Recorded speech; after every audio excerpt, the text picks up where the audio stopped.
just realized that I don't know nothing about you. You don't have any interviews like for writing media, maybe for TV, I don't know.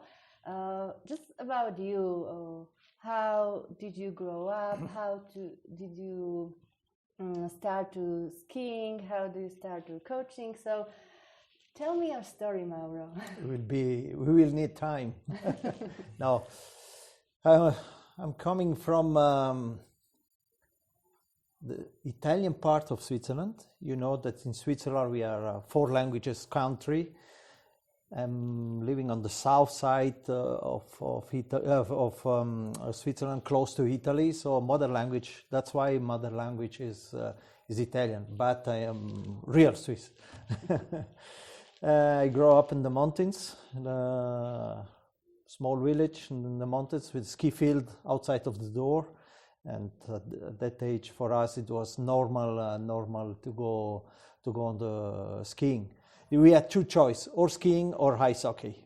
And I chose skiing, and I'm continued with skiing, but I'm very fan of ice hockey.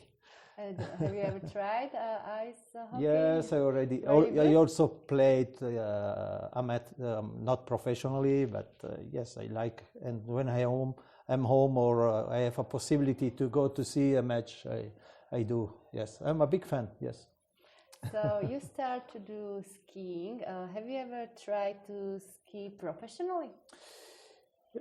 Yes, it was the dream, and it was absolutely the what we were looking for. I came to FIS level, junior, and when a certain point when you feel that something is missing, I stopped for a while, and then I started coaching straight after.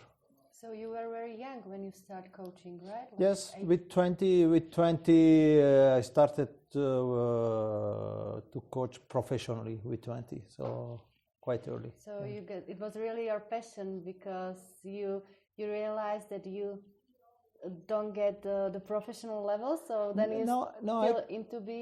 actually it wasn't prepared, but I have to say thank you, and I'm always saying thank you to the people that were running the club, the ski club in town.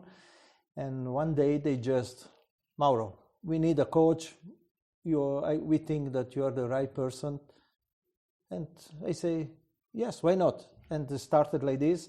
But also today, I'm still appreciating this opportunity that they gave me. I'm really thankful to those people that they gave me this opportunity. Yes.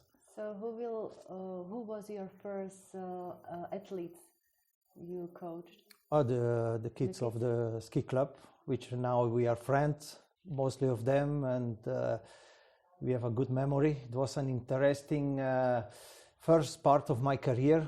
I think I did kind of 7-8 years or even more, and then also the regional team and so on.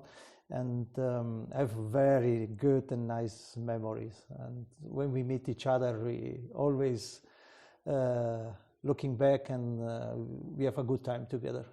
So first you get experience with the kids, and then go up to more professional athletes? I have to say that in my career, I started with 20, it was in 85, and until now I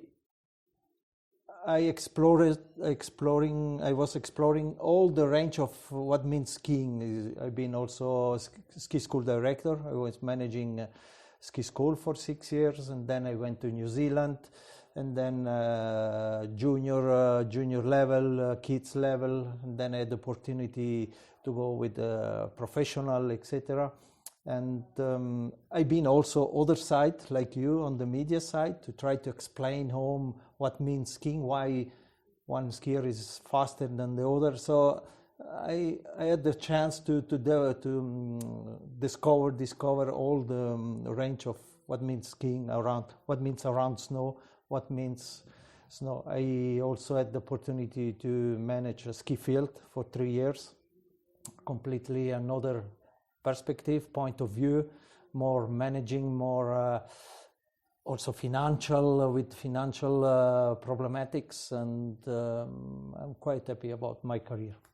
So you get a lot of experience, so now you know everything from each part, so you can just look at me and say, oh yeah, I know your work is really difficult because I used to do it.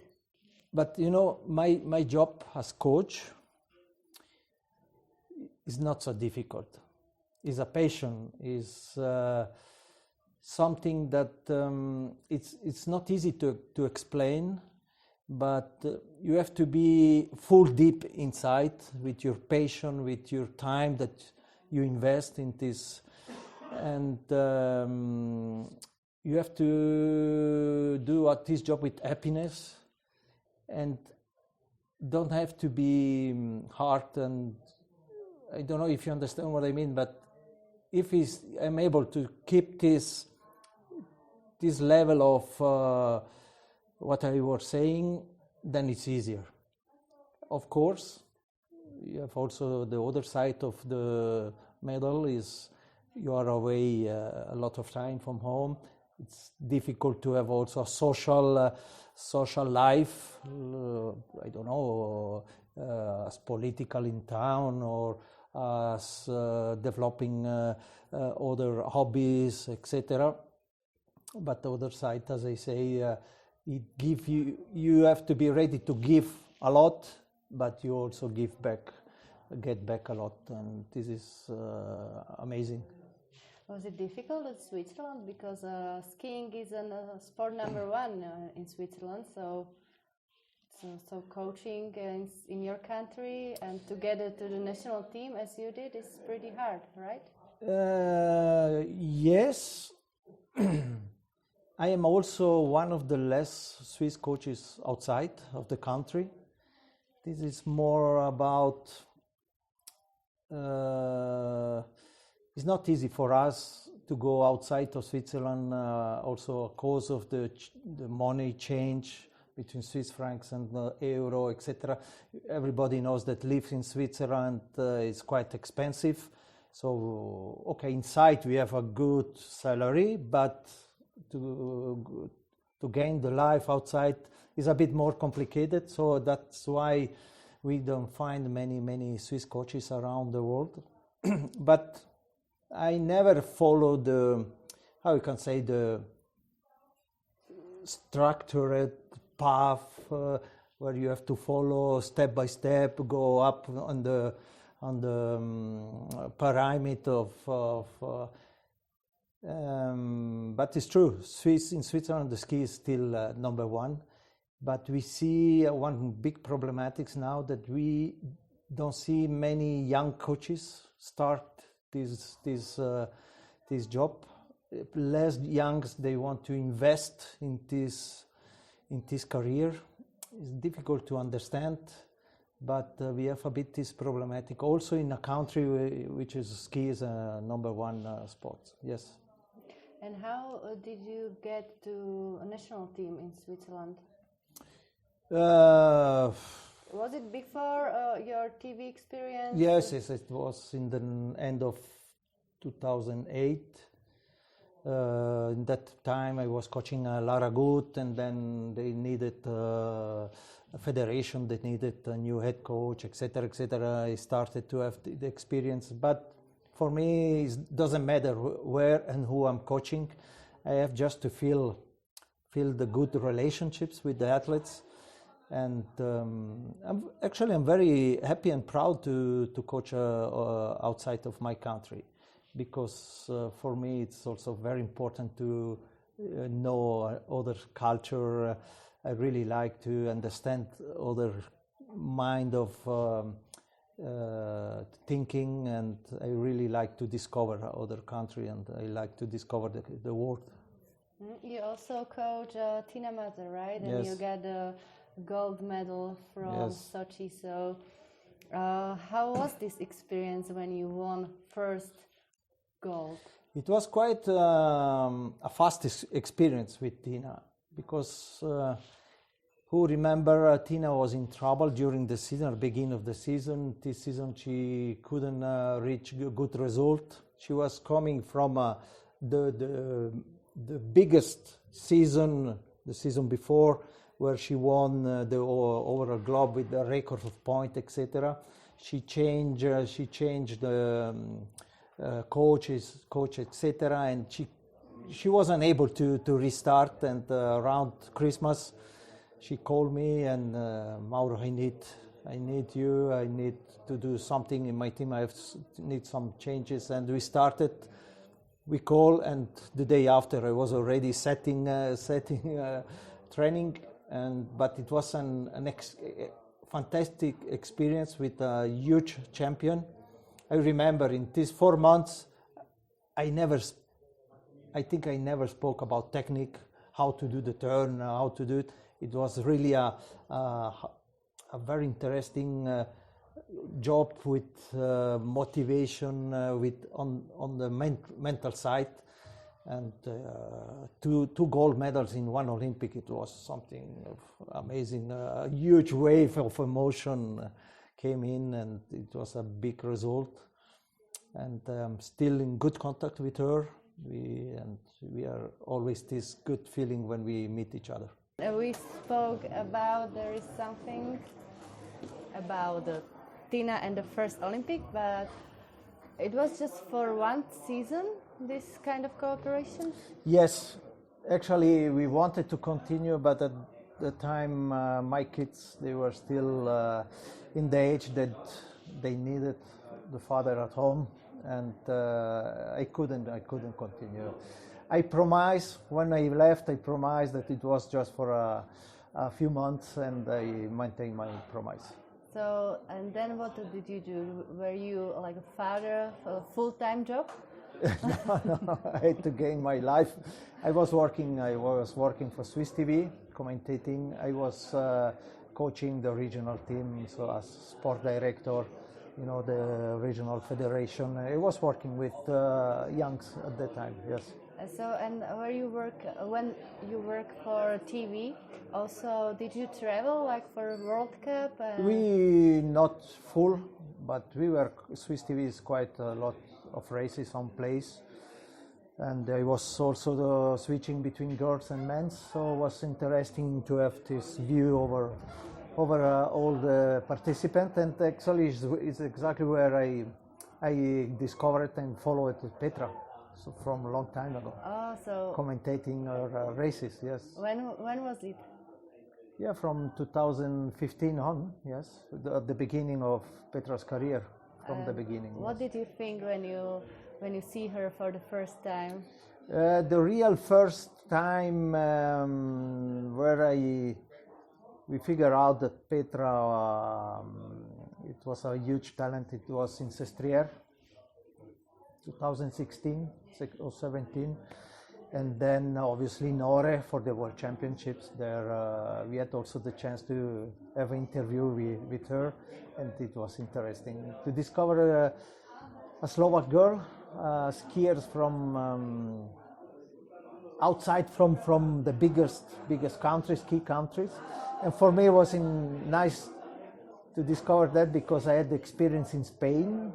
In the beginning of my career, I was coaching Spanish girls, and when the Maria Jose Reina started to win, it was like kind of Petra boom, lots of interest. It was like a shock for for Austrian, Swiss, etc. That they were used to win the race, but I think it's important to have athletes that they are coming also from small countries. When you first time interview Petra, have you ever imagined that you will be one day her coach?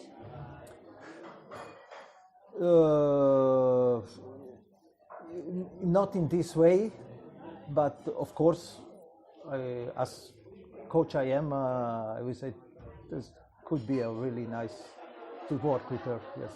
So you were working for TV, and then Petra's father asked you to be a coach, and you it was in that time that you were expert for TV and you said, okay, I'm quitting the job and I will continue. No, actually in this time I was managing the ski resort at home, Airolo. And in springtime when Petra happened that the previous coach left, we get in touch and we had a bit time to discuss each other, and then we find out the solution and they took the decision to come back as coach.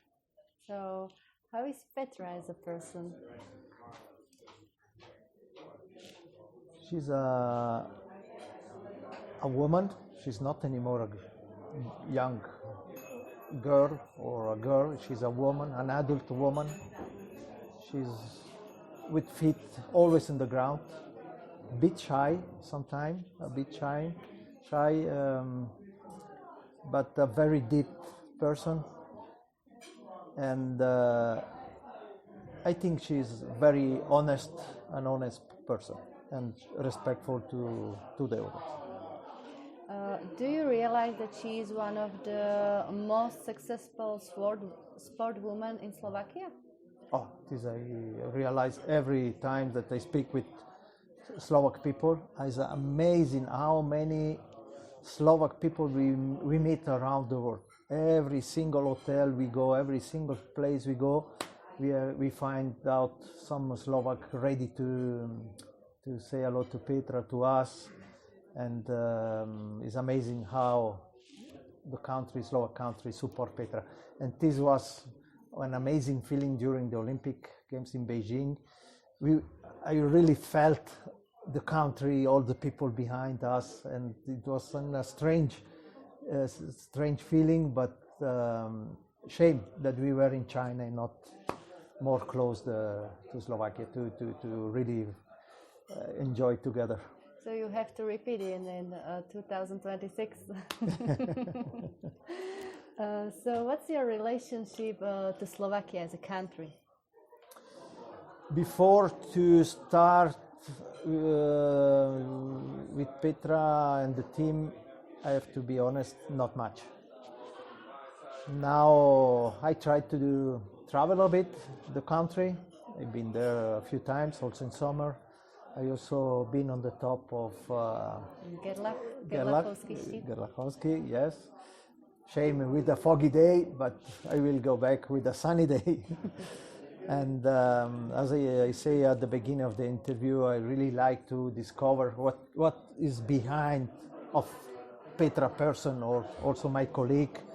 For me, it's important to understand also the culture behind, to try to have the best communication, the best relationship as possible, because it's a very important point. Yes. So what do you say about the event in the Jasna? So Jasna is coming, there are going to be a lot of people supporting Petra, so... I'm very happy to have Jasna in this season where we don't have a big event. So for us, Jasna is a big event. Give us a lot of motivation. We want to be ready to perform as maximum there. Then can happen, but we want to come there ready to perform and to show how Petra she can be able to and strong. And we are excited. We know that lots of people will be there. Lots of attention over us will be, but we will leave this with. Really, we will try to be as normal as we can, but I promise you that we will try everything to do the best. Is it hard for you to mentally to be focused for that event, to not be under pressure? You know, the experience helped me a lot. And you know, the pressure, if you are consequent on your vision, if you are able with your team and your athletes to follow the path that you set, I don't see problems with pressure. And pressure is just kind of capacity to handle and to give answer. and I hope that we will be able. Speaking about pressure, you were under pressure in Beijing. So was it your most success in your career, or how you can rate it and how you can... If I look back at these days, slalom day, of course, I can say it's for sure one of the biggest day. But I have to tell you that the pressure we manage in a way like a really great teamwork. There, that day we really been able to stay together, stay close to Petra, but also between us we really came even closer. We decided our strategy and we follow what we planned, and it paid off, and it was amazing. We had also this opportunity to set the second run. Petra, she was 8th in the first. We make a plan with her, with Petra. We took Petra inside this decision and we say, okay, we go in this direction, we do this, and we put on the snow this kind of second run, and we tried our best. And when it happened, because she came down as 8th, she was in front, then came the 7th, came the 6th, etc. We are on the podium, we are still in front, and when it happened, the gold came. It was amazing, the emotion that we started really to enjoy. And I am always saying that for an athlete, a gold medal, Olympic gold medal changed the life, and this is true. But also for the coaches, is something that you have inside that you take with you for all life. What does it change in you? I'm still the Mauro as before, but proud, absolutely proud. Because you don't have in your career also as coach, you don't have many opportunity to go there, to have the right athletes, that you go there with an athlete that he can win and he win. So a lot of things has to match, and proud, of course, proud. So it is your biggest success in your skiing career, right? I had the chance to go and win gold medals in three different Olympics, and every win, every medal is a proper story. But I think this is for sure on the top. So you said 3 different Olympics. It was Beijing, Sochi with Tina, and then... And Vancouver with the Swiss men. Oh yes, to Vancouver. I forgot about it. It was a really long time ago. Yes. And also Torino. 2006. This was the first experience, and we came there with the red bib in giant slalom. Maria Jose in that time, and she was leading the classification, and we didn't get them a medal, but we've been there as possible winner. It was an amazing experience also in Torino. So what can you tell me about rivalry between Schifrin and Vlhová? So we are lucky. In one side, we can say that we are as fans of ski, alpine ski, we are lucky to see such huge athletes. You can imagine without Michaela and without Petra, maybe somebody else would be there, of course. But to see a great champions like Michaela and be able to beat her, it's something huge. Michaela, she's written the history, and Petra, she's there, and she's one of the last athletes that can beat Michaela in every race, and so they are huge champions. So what is Schifrin's specialness? What make me really, how I can say that, make me interested is how Michaela she's able to keep this intensity, this capacity to win regularly, to keep this high level of capacity to win. And this is something that is not about ski technique, it's not about how do you train or about budget, etc. But this is something that only her. She has this capacity to be strong, race by race, like it happened. This is happening this season. Petra said that they are similar in this thing, that both of them would like to win, and so Petra also has that kind of mindset. Yes, of course, but with Petra we are a little bit more, waves, yes, a bit more waves, and Michaela, especially this year, like it was at the beginning of her career, she's able to keep more stable this wave.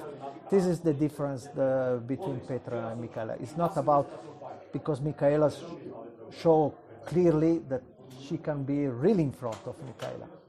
When Petra, she's in a good day, she's, especially this year, she's really until half second in front of me. And at this level is something huge, but we are still fighting a bit with this wave. So what is your goal that you would like to achieve in skiing? Is there anything else you don't have? With Petra, the excellence. It seems something, a joke. It seems a big joke, but at this level, if we are not trying and looking for excellence, we'll be second.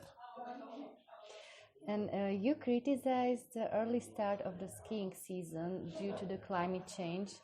So what is the future of the skiing? The future is a big question.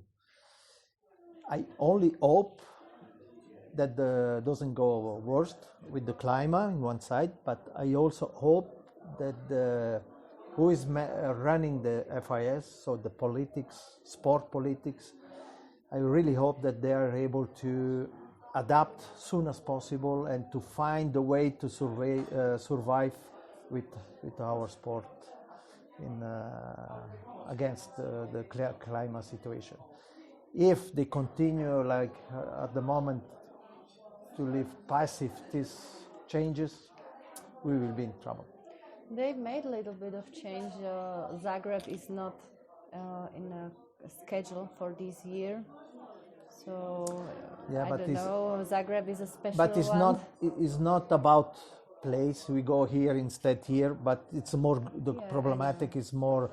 It's more global. It's about also the programs and the schedule and when we want to start, where we want to start. Why we don't start in Scandinavia at the beginning? Why we go only for one race or for one weekend? Why we don't go there and we don't stay 3 weeks up there? Men's and girls, we know that Scandinavia in beginning of the season, early season, is the best place where you're sure that you find the conditions. Why, for example, the men's, they were up there training and they had to come back in Austria in November and then back again up north to train to prepare the next races. So this kind of movement, this kind of situation that doesn't work anymore. Yeah, like last year it was in US, there were 2 stops in Still US. Also this season, that because the cost of this movement goes over the shoulder of the teams, and the federation, they can't develop better budget if we continue in this negative wave that we are in. And the second, I really hope that soon will come also some changes in the structure, how they want to manage the teams. Still this whole federation that they're managing teams, etc. And the example of Bratton, the Norwegian talent that he announced in Sweden that he's quitting because he's unhappy how he can handle the whole career. I think they're the biggest federation and also FIS, they have to be careful, because if we lose again 1 or 2 or 3 talented youngs, we could go also in a lose credit of our sport in front of the young generation, and we have to be careful this, don't to do this mistake. But the young generation, they are not accepting this way to develop our sport.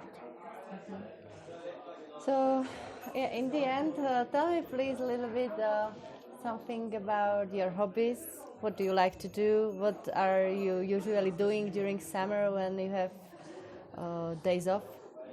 I like mountains. I like to go on the sea, but only for a short time. I like mountains. I like a lot also work in the outside with my wife and my kids. We manage also cows. We do cheese. We live in the mountains. I have this background from when I was a child, and I really like as hobby this kind of life. But because also give me a lot of motivation than in my job, because coaching in alpine skiing is you are speaking about nature every day. So we develop our sport 100% connected with the nature.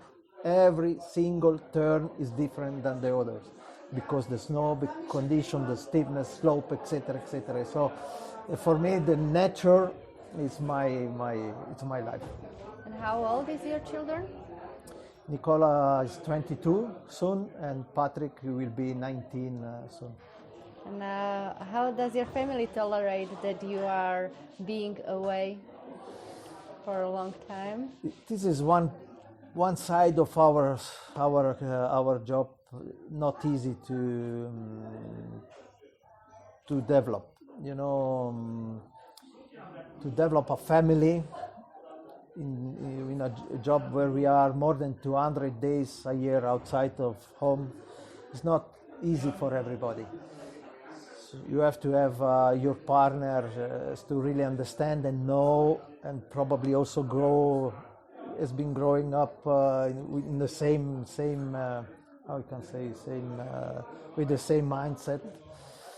And now it's easier than before, because my kids are outside. They already started their own life.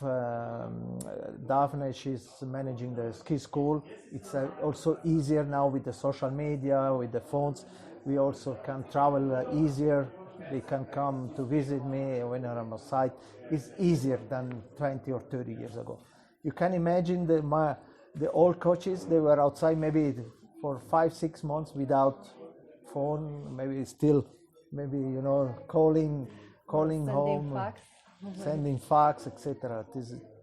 In that time where it was hard, I think, to grow up a family in this condition. Yeah, we are lucky now.